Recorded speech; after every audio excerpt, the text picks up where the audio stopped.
Assalamualaikum warahmatullahi wabarakatuh. Salam sehat sejahtera untuk kita semua. Selalu semangat, menginspirasi, dan terus berkarya. Teman-teman, beberapa minggu terakhir ini, mungkin 2 minggu terakhir ini,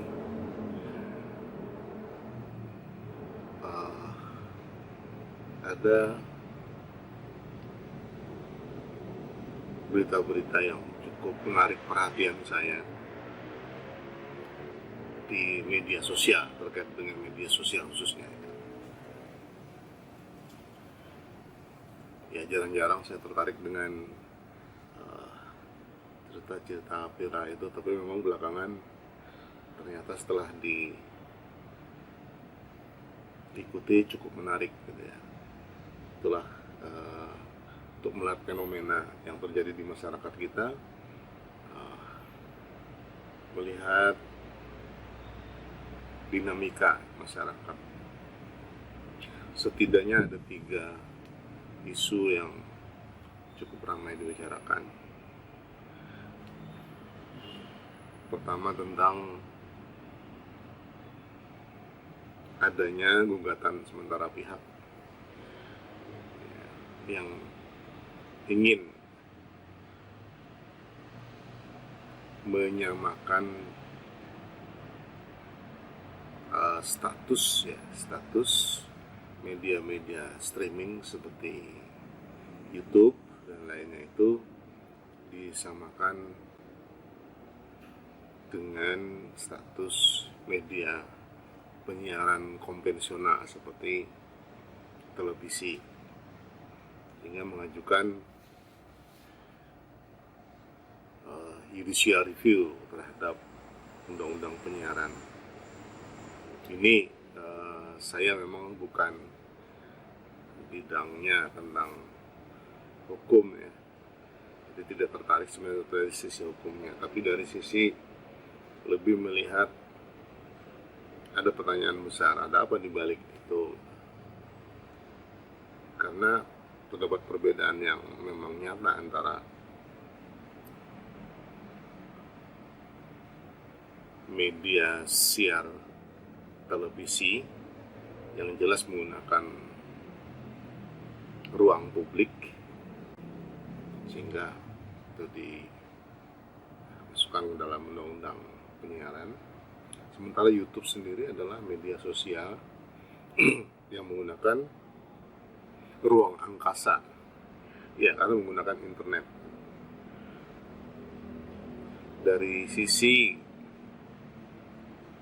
saya pikir itu secara fundamental membedakan antara televisi dengan seperti YouTube. YouTube itu berkembang di masyarakat dengan menggunakan jaringan internet. Artinya, kalau orang tidak mengakses internet, ya tidak akan bisa mengakses YouTube. Atau mau akses YouTube, tidak punya kuota, ya nggak bisa gitu.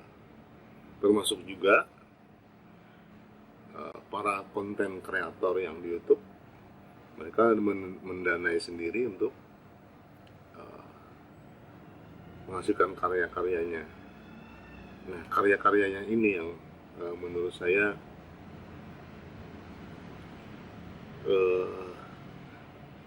khususnya pada saat 6 bulan terakhir kondisi COVID-19 di tempat kita itu, YouTube memang sangat semarak ya. Para konten kreator baru bermunculan, termasuk saya sendiri. Tapi saya juga bingung, saya itu termasuk nggak konten kreator atau termasuk YouTuber nggak? Ya, kalau disebut saya memanfaatkan YouTube untuk kepentingan pembelajaran, termasuk konten kreator, ya sudah ya. Kayak sebelum ke lainnya, saya mau cerita dulu deh, kenapa saya punya channel di YouTube.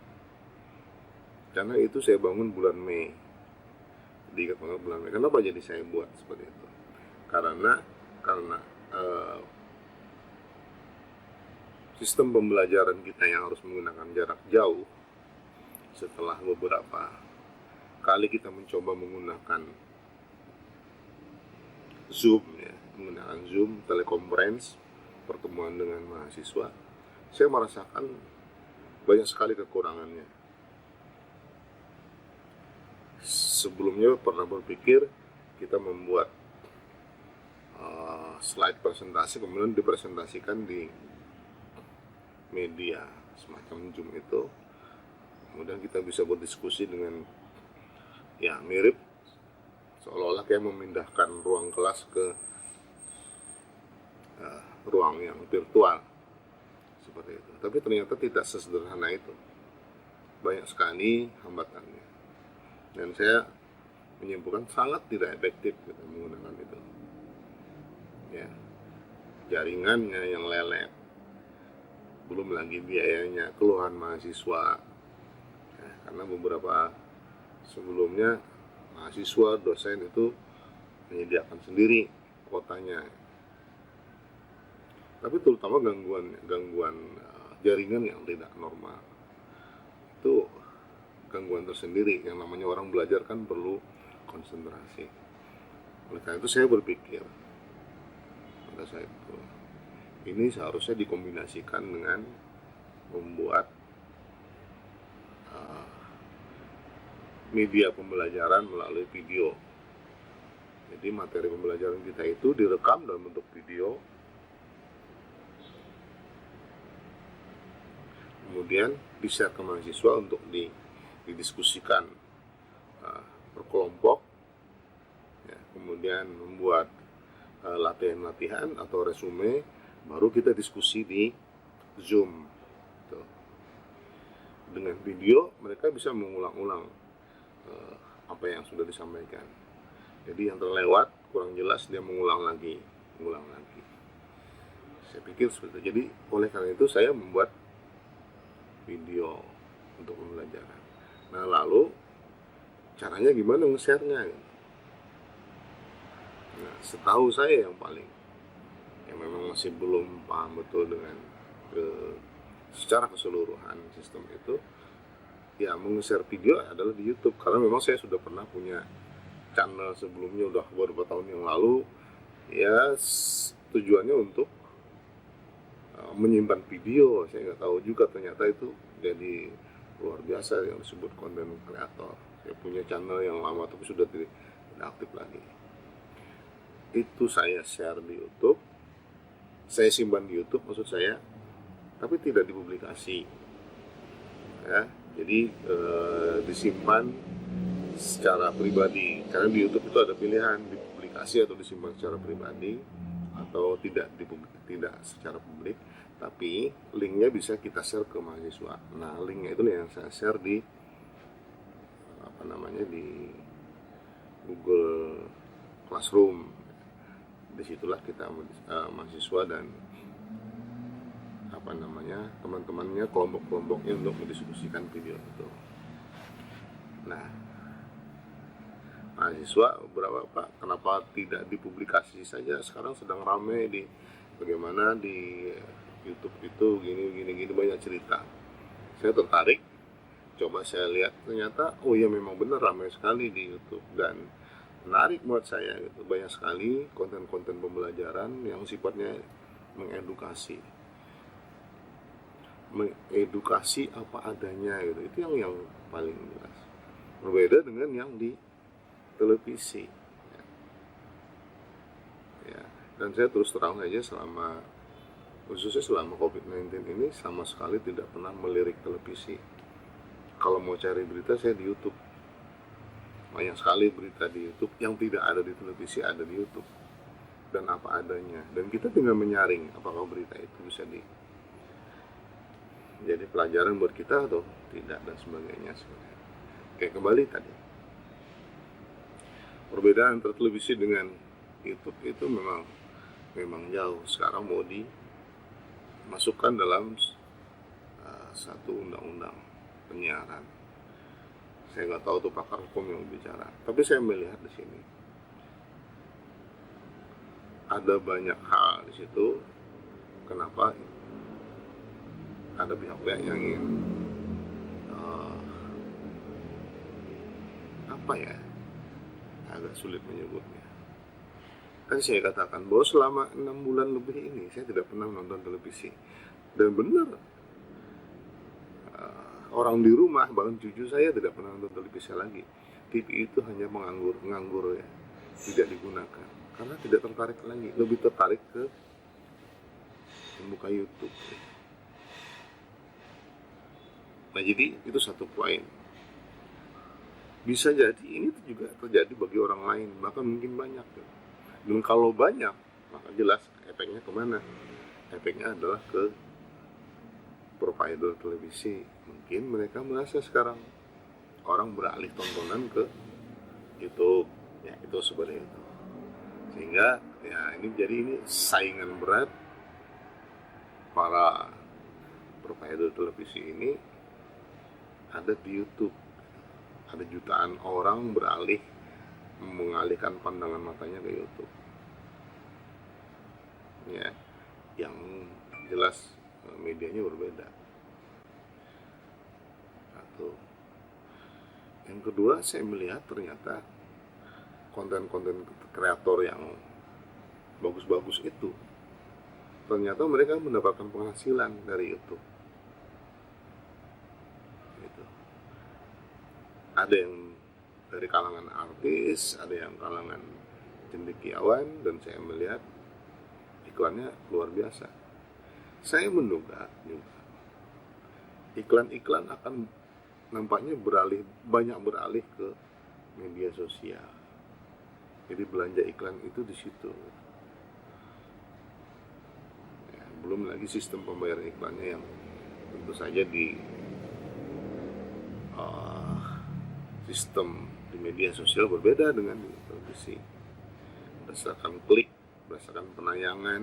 Jadi kalau orang tidak menayang, orang tidak menonton, para pengiklan nggak perlu bayar, walaupun diputar.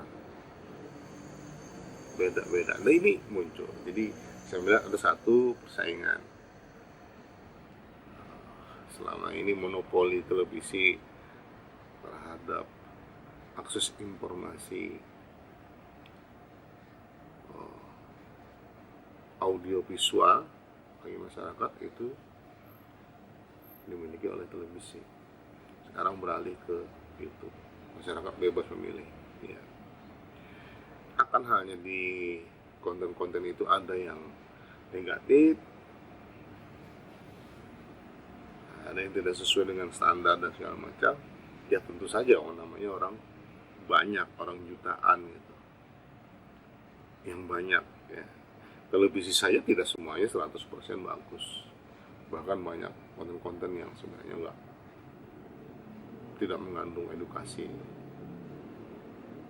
Nah, sekarang yang ingin digugat katanya adalah supaya YouTube sebagai corporate itu juga disamakan dengan bagaimana corporate penyiaran.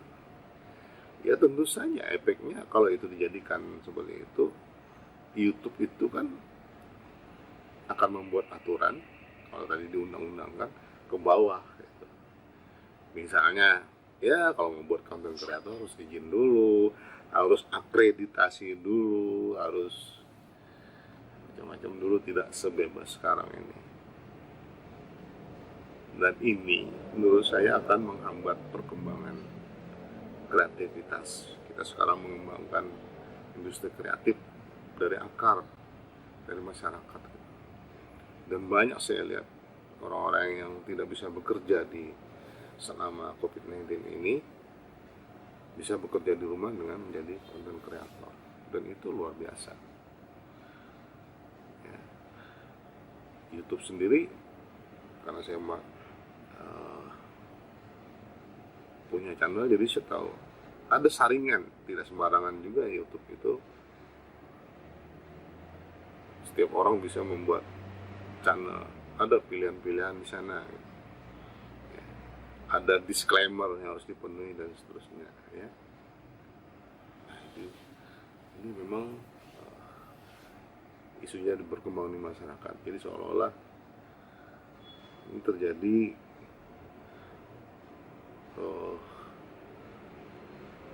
kecemburuan dari si para provider itu.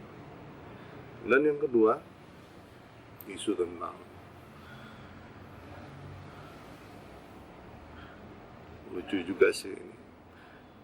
Jadi ini terkait dengan konten kreator juga.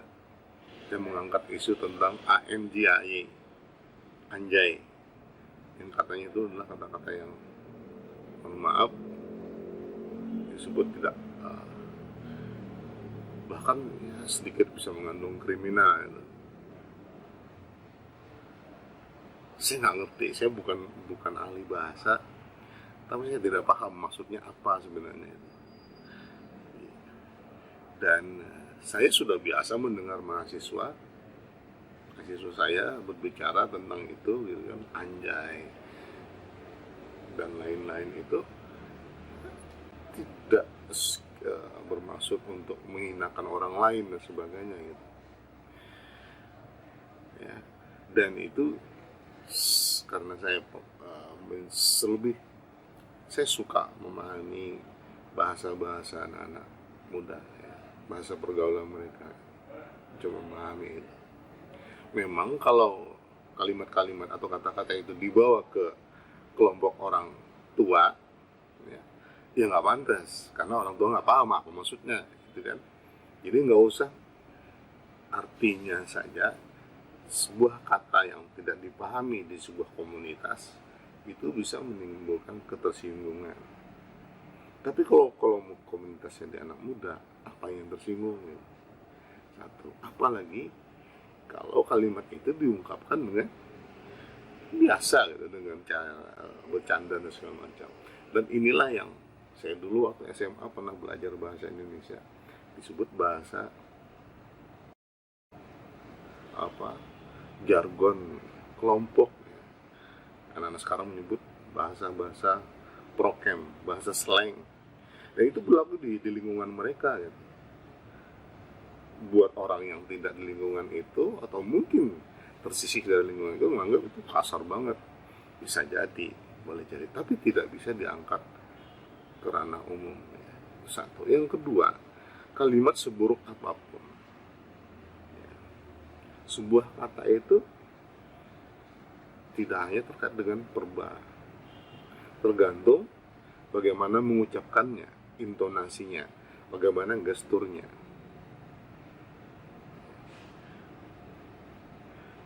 Kalimat cinta yang bagus, cinta misalnya, diungkapkan dengan intonasi seperti orang marah, mata melotot, gestur ingin memukul, apa jadinya? Jadi bukan makna cintanya, tapi itu makna mengancam sebenarnya. Ya. Kalau anjay, bahkan saya dengar anjay itu, kalau saya hubung-hubungkan dengan kalimat yang mereka sebutkan, itu seperti mengagumi sesuatu lalu menyebut anjay. Ini lucu gitu kalau ada orang yang mengangkat-angkat. Nanti kalau ada yang bahkan beredar isunya yang menyebut kata kalimat anjay itu akan bisa dipenjarakan. Ini aneh memang. Saya tidak tahu maksudnya apa ya. Dan yang ketiga, yang selalu memang seru itu adalah perdebatan antara Rocky Gerung dengan seorang profesor. Saya tidak membicarakan apa yang diperdebatkannya, atau membicarakan siapa yang menang dan siapa yang kalah dalam perdebatan itu. Tapi dari efek perdebatan itu yang saya sesalkan, bahwa ada seorang profesor bisa mengungkapkan kata-kata yang sebenarnya tidak pantas diungkapkan oleh seorang profesor. Perdebatannya berlanjut di media sosial, di Twitter. Saya baca di Twitternya itu, ya. Dan yang tidak pantas. Jadi komentar-komentar netizen itu malah mendukung Rocky Gerung gitu. wah, Rocky Gerung sudah meng-KO seorang profesor. Wah, banyak kalimat-kalimat seperti itu. Walaupun mungkin tidak meng-KO, tapi si yang bersangkutan sendiri dengan emosionalnya, dengan kata-katanya di Twitter itu seolah-olah dia menunjukkan dirinya orang yang kalah, lalu mengungkapkan kata-kata yang tidak pantas, menyangkut tentang agama, ya. Itu kan sara sebenarnya, sangat-sangat disayangkan. Itu bukan hal yang sederhana, tapi perlu kita pikirkan, terutama para akademisi. Jaga integritas kita. Berdebat boleh, panas boleh, tapi emosi harus tetap dijaga, sehingga jangan sampai keluar kata-kata yang tidak cocok untuk dikeluarkan sesuai dengan konteksnya, keluar dari jalurnya. Akibatnya lawan perdebatan kita yang mestinya mungkin kalah, ya, menjadi menang karena kita sendiri yang itulah 3 hal. Silakan teman-teman semuanya coba cari sendiri berita-berita tentang itu, sangat menarik untuk diikuti. Saya tidak mungkin mengulasnya secara panjang lebar, nanti dikira ikut-ikutan mencari viewer, ya. Karena katanya kalau isu itu diangkat di konten kreator maka viewer kita meningkat. Saya tidak mencari viewer, ya. Tapi kalau viewer saya meningkat, ya syukur. Tapi bukan karena hal-hal yang karena akibat efek negatif orang lain kemudian kita sebenarnya tidak mengambil kesempatan itu atau tidak memancing di air keruh, ya. Itu untuk kepentingan viewer channel saya. Oke, itu saja 3 hal itu yang sangat menarik dalam 3 minggu masih berlangsung sekarang ini terus bergulir, ya, di kalangan netizen, dibicarakan terus-terusan dan banyak konten-konten yang mengulas itu. Sampai di situ, ketemu lagi pada video berikutnya. Jangan lupa